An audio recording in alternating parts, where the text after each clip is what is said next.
غمگین خراسان، چطور شهر غمگین خراسان.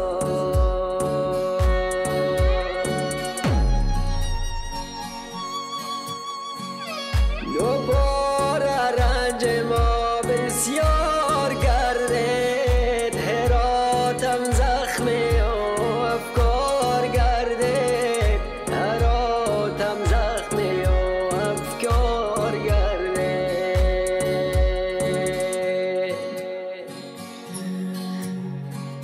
یکی دارو ندارش خانهش بود، او هم روی سرش آوار گردید، او هم روی سرش آوار گردید.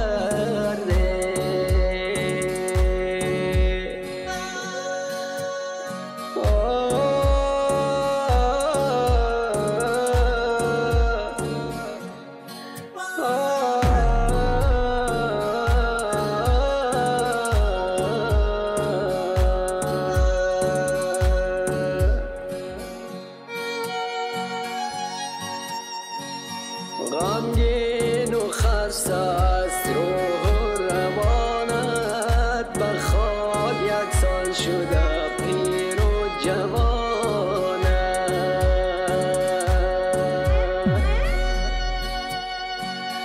هرات ای مادر علم و تمدن، شده ویران دریغا زنده جانت، شده ویران دریغا زنده جانت.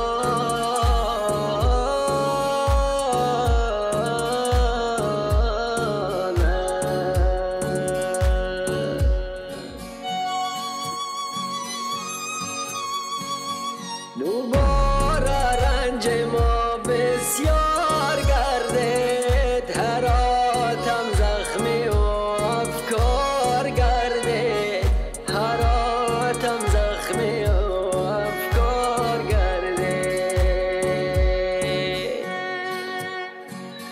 یکی دارو ندارش خانهش بود، و هم روی سرش